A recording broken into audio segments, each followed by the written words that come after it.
Kaviti major panchayat ఇప్పుడు అక్రమ లేఅవుట్లకు అడ్డాగా మారింది. పంచాయతీ పరిధిలో దాదాపు 10 వరకు అక్రమ లేఅవుట్లు వెలిసినట్టు అధికారులు గుర్తించారు.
లేఅవుట్లకు అనుమతులు పొందాలంటే దానికి సంబంధించి 4 దిశల్లో అనుమతులు తీసుకోవాల్సినటువంటి అవసరం ఉంటుంది. అయితే కవిటలో వెలిసినటువంటి లేఅవుట్ల విషయాన్ని గాని మనం పరిశీలించినట్టయితే ఎక్కడా కూడా అనుమతులు అనేవి లేకుండా ఉన్నాయి.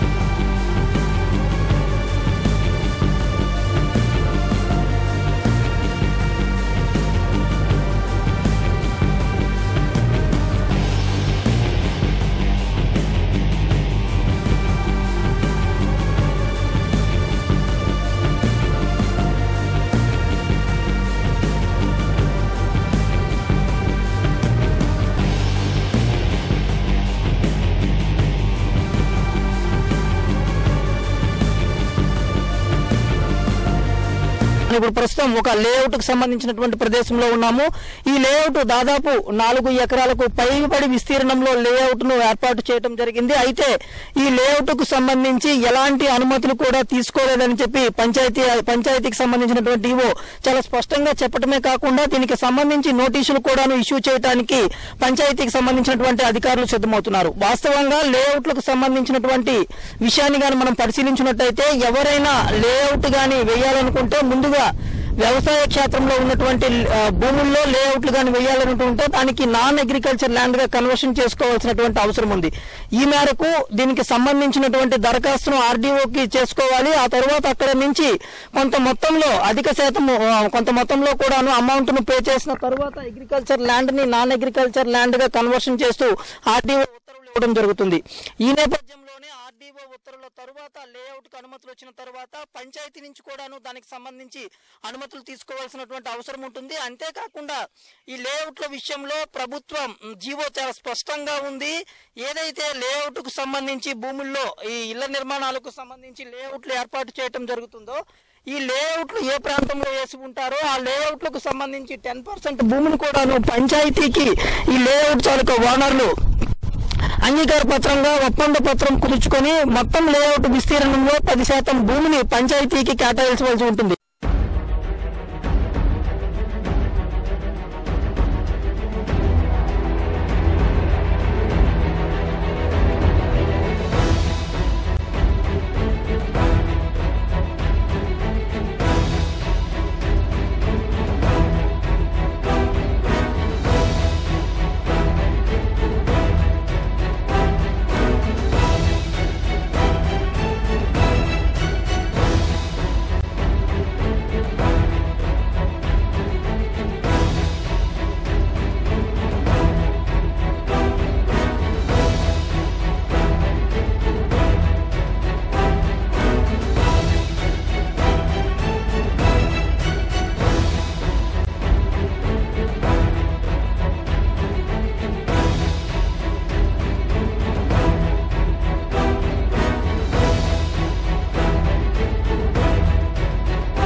అంతేకాకుండా దీనికి సంబంధించి రోడ్లు అలాగే సామాజిక అవసరాల నిమిత్తం కొంత మొత్తం భూమిని కూడాను విడిచిపెట్టాల్సినటువంటి పరిస్థితి ఉంటుంది. అయితే ఇక్కడ కవితలో వెలిసినటువంటి లేఅవుట్ల పరిస్థితి కానీ చూసుకున్నట్టయితే అటువంటి ప్రక్రియ ఏది అసలు లేఅవుట్లకు అనుమతులు కూడా తీసుకోకుండా పెద్ద మొత్తంలో లేఅవుట్లు ఏర్పాటు చేయడం జరిగింది. మొత్తంగా ఈ పరిస్థితిని కానీ మనం ఒకసారి గమనించినట్టయితే రియల్ ఎస్టేట్ల తాలూకా వ్యాపారుల కాసుల కకృతి ఏ మేరకు ఉందో మనం స్పష్టంగా అర్థం చేసుకోవచ్చు.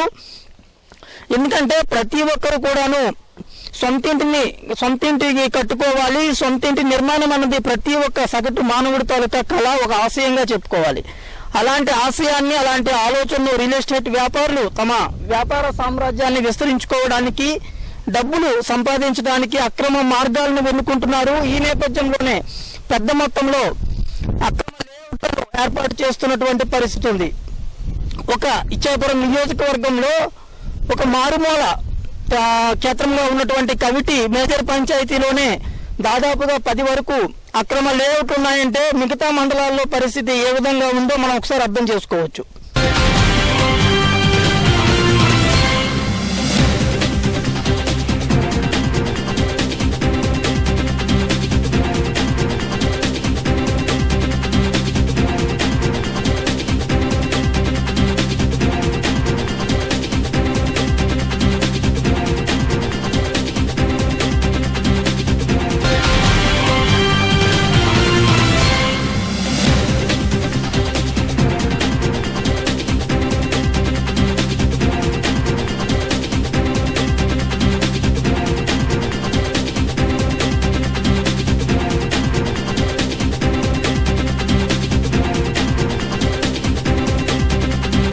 అక్రమ లేఅవుట్లకి ఆల్రెడీగా వాళ్ళకి పిలిచి కవర్ పెట్టి చెప్పడం అయింది సార్. కొన్ని లేఅవుట్లకి ఆర్డీఓ గారు ప్రొసీడింగ్స్ వరకు వచ్చారు. ఒక లేఅవుట్ రెగ్యులేషన్ అవ్వాలంటే ఆర్డీఓ ప్రొసీడింగ్స్తో పాటు టౌన్ అండ్ కంట్రీ ప్లానింగ్ వాళ్ళ అప్రూవల్, తర్వాత గ్రామ పంచాయతీ అప్రూవల్ ఫైనల్, ఈ 3 ఉంటే కానీ ఆ లేఅవుట్ ఆథరైజ్డ్ లేఅవుట్ కింద ట్రీట్ చేయలేము. ఇక్కడ ఉన్నటువంటి లేఅవుట్లకి ఆర్డీఓ గారు ప్రొసీడింగ్స్ తెచ్చి డైరెక్ట్గా గ్రామ పంచాయతీ ప్రొసీడింగ్స్ ఇచ్చిమని చెప్తున్నారు. నేను అవన్నీ కూడా అబ్జెక్షన్ చేశాను. గ్రామ పంచాయతీ ప్రొసీడింగ్ అనేది ఫైనల్ అండి. Town and country planning office అని ఒకటి ఉంటుంది, district town and country planning office ఉంటుంది. వాళ్ళ తాలూకా ప్రొసీడింగ్స్, వాళ్ళ తాలూకా సాంకేతిక ఆమోదం ఉండాలి. అంటే లేఅవుట్ అనేది ఏ స్ట్రక్చర్లో ఉండాలి. అయితే టౌన్ అండ్ కంట్రీ ప్లానింగ్ వాళ్ళు వచ్చి వాళ్ళు ఇక్కడ ఏం పర్సూ చేయరు. వాళ్ళు నాకు ఒక ఆర్డర్ ఇస్తారు. ఏంటంటే రోడ్డు వెడల్పు ఎంత ఉండాలి, బిట్ మెజర్మెంట్ ఎంత ఉండాలి అని చెప్పేసి వాళ్ళు ఒక ఆర్డర్ ఇస్తారు. ఆ ఆర్డర్ మీద మనం ఇక్కడ లేఅవుట్ని చేయవలసి ఉంటుంది. అయితే వీళ్ళు ఏం చేస్తున్నారంటే ఆర్డీఓ ఆఫీస్ వరకు వెళ్తున్నారు, ఇక్కడ తెచ్చి మాకు ఇస్తున్నారు ఫైల్ ఇచ్చి డైరెక్ట్ మీరు అప్రూవల్ చేసి ఇచ్చేయండి అని అంటున్నారు. అలాగే ఇవ్వడం జరగదండి. మీరు 2 లేఅవుట్స్ వచ్చాయి ఇక్కడికి ఆల్రెడీగా, పేపర్స్ బిట్స్తో సహా వచ్చాయి. ఆ స్ట్రక్చర్ అంతా రాంగ్గా ఉంది. రాంగ్ ఉండడంతో వాళ్ళకి రిజిస్ట్రేషన్ పంపించాను. వాళ్ళేంటారు, వాళ్ళ వెర్షన్ ఏదో ఒకటి అప్రూవల్ చేసి ఇవ్వాలి కానీ మీరు ఇవన్నీ ఎంచితే ఎలాగుంటుందండి అని అంటారు. అలా కాదండి, దీనిపైన విజిలెన్స్ వాళ్ళ ఎంక్వైరీ ఉంది. గవర్నమెంట్ ప్రత్యేకంగా వీటిపైన దృష్టి పెట్టింది. బిట్ తాలూకా మెజర్మెంట్ 10x12 మీటర్స్లో ఉండాలి. రోడ్స్ 10 మీటర్స్ ఉండాలి మినిమం. ఇవి ఇంటర్నల్ రోడ్స్ కానీ లేకపోతే లేఅవుట్ అప్రూవల్ చేయడం అనేది అవ్వదు. అవన్నీ వాళ్ళకి ఫైనల్గా చెప్పేసి వాళ్ళు ముందుగానే రాకపోతే అతి త్వరలో మేమే ప్రొక్లైనర్ పెట్టేసి ఆ లేఅవుట్లని తొలగించబడడంతో పాటు గ్రామ పంచాయతీలో మేము అనౌన్స్ చేసి ఈ లేఅవుట్లో ఉన్నటువంటి బిట్లు ఎవరైనా కొంటే అవి గ్రామ పంచాయతీ అప్రూవల్స్ కానీ హౌస్ కన్స్ట్రక్షన్కి ఏ విధమైన పర్మిషన్ కానీ ఇవ్వబడదు అని పక్కాగా వాళ్ళకి చెప్పడము జరుగుతుంది. ప్రస్తుతానికి ఏంటంటే వాళ్ళకి ఒక అవకాశం ఇచ్చాం. ఎందుకంటే వాళ్ళు ఫస్ట్ స్టెప్ వరకు వచ్చేసారు. ఫస్ట్ స్టెప్ అంటే ఏంటంటే ఆర్డీఓ గారి తలక నాలా ప్రొసీడింగ్స్ కొంతమంది దగ్గర ఉన్నాయి. 2 లేఅవుట్ దారులు వచ్చారు. ఆ ప్రొసీడింగ్స్ అయితే ఉన్నాయి కానీ మిగతా స్ట్రక్చర్ అంతా రాంగ్గా ఉంది, మ్యాప్ రాంగ్గా ఉంది. ఆ మ్యాప్ రాంగ్గా ఉండడంతో నాకు పంపించాను, మీరు మ్యాప్ స్ట్రక్చర్ మార్చుకొని రండి, వచ్చిన తర్వాత మీరు మ్యాప్ పట్టుకొని వస్తే నేను టౌన్ అండ్ కంట్రీ ప్లానింగ్ పంపిస్తాను అని. టౌన్ అండ్ కంట్రీ ప్లానింగ్ అంటే ఆల్రెడీ అంటున్నారు ఇది పల్లెటూరు కదండి, ఇక్కడ ఎందుకండి టౌన్ అండ్ కంట్రీ ప్లానింగ్ అని అంటున్నారు. టౌన్ అండ్ కంట్రీ ప్లానింగ్ అంటే పట్టణ మరియు గ్రామీణ అభివృద్ధి ప్రణాళిక అని అర్థం. వాళ్ళు ఏంటంటారు ఇది పల్లెటూరు కదండి, టౌన్ ప్లానింగ్ వెళ్తారు అప్రూవల్ ఎందుకండి అంటున్నారు. కానీ వాళ్ళకి మోటివేట్ చేసి చెప్పాను, వాళ్ళు అతి త్వరలో ముందుకి రావచ్చు. రాకపోతే గ్రామ పంచాయతీ ఏం చర్యలు తీసుకుంటుంది అనేది వాళ్ళకి చేసి చూపించడం అనేది జరుగుతుంది. ఇది నా తాలూకా వెర్షన్ లేఅవుట్స్ పైన. ఐదు పంచాయతీలు ఎన్ని వరకు లేఅవుట్లు వెళ్తున్నాయి? పెద్ద లేఅవుట్స్ అయితే 3 ఉన్నాయి సార్. పెద్దవైతే చిన్నవైతే లేవు, చిన్నవి కాదు కానీ అవి లేఅవుట్లు కాదు. పెద్ద లేఅవుట్స్ అయితే 3 ఉన్నాయి. ఒకటి అమ్మవారి గుడి ఎదురుగా ఒకటి ఉంది. నెక్స్ట్ ఇంకోటేమో ఈ శ్రీశ్వర్ రోడ్లో ఇటు ఒకటి ఉంది. ఇంకోటేమో గుండెల పుట్టిలో ఒకటి ఉంది. మరి 2 లేఅవుట్స్ ఉన్నాయి కానీ అవి లేఅవుట్ కింద కన్వర్షన్ అయినట్టుగా పూర్తి వివరాలు ఏమీ లేవు. అవి అదేంటి సార్, అదే ఎంఈఓ ఆఫీస్ అంటే చింతామణి అమ్మవారి టెంపుల్ ఆపోజిట్ రోడ్ లో ఒకటి ఉందన్నమాట.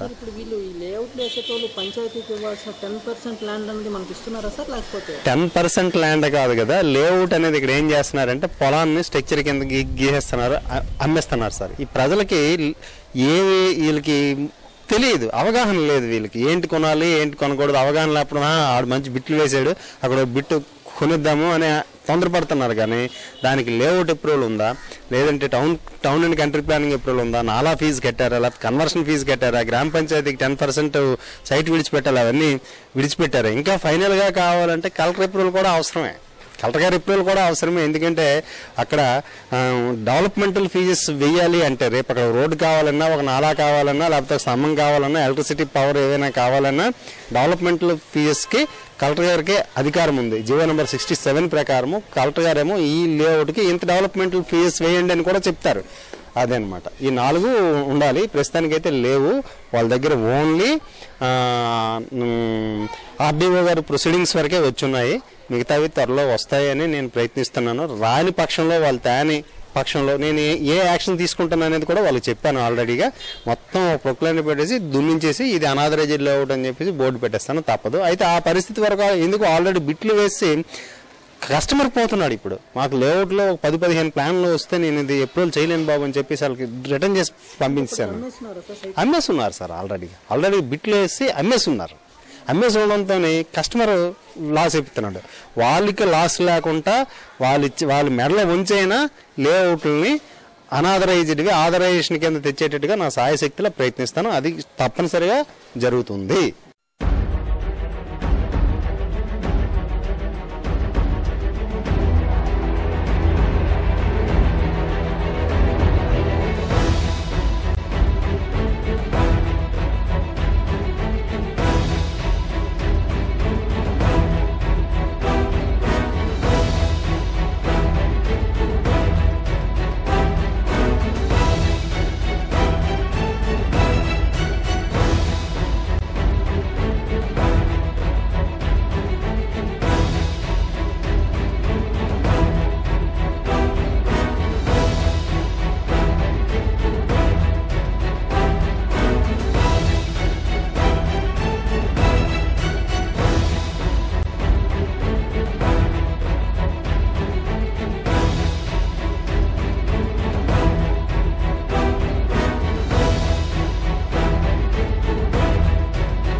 రియల్ ఎస్టేట్ వ్యాపారులు వేస్తున్నటువంటి అక్రమ లేఅవుట్లతో పంచాయతీకే కాకుండా ప్రభుత్వానికి కూడాను పెద్ద మొత్తంలో ఆదాయం గండుకొడుతున్నటువంటి పరిస్థితి ఉంది. అంతేకాదు వినియోగదారులు కూడాను రియల్ ఎస్టేట్ వ్యాపారుల చేతిలో మోసపోతున్నటువంటి పరిస్థితి ఉంది. ఎందుకంటే ఈ అక్రమ లేఅవుట్లకు సంబంధించి వాళ్ళు ఇక్కడ గృహ సముదాయాన్ని కానీ ఫ్లాట్లను కానీ తీసుకున్నట్టయితే అనుమతులు తర్వాత రేపు పంచాయతీకి సంబంధించినటువంటి ఇళ్ల నిర్మాణాలకు సంబంధించి అనుమతులు తీసుకోవాల్సిన సందర్భంలో సమస్యలు తలెత్తుతాయి. కాబట్టి ఇప్పటికైనా అధికార యంత్రాంగం అక్రమ లేఅవుట్ల విషయంలో దృష్టి సారించి ఖచ్చితంగా అక్రమ లేఅవుట్లను నిర్మూలించి ఎవరైతే సామాన్యులు గృహాలు నిర్మించాలనుకుంటున్నారో, ప్లాట్లను కొనుగోలు చేయాలనుకుంటున్నారో వాళ్ళందరికీ కూడాను ఒక పరిష్కార మార్గాన్ని చూపించాల్సినటువంటి అవసరం ఎంతైనా ఉంది.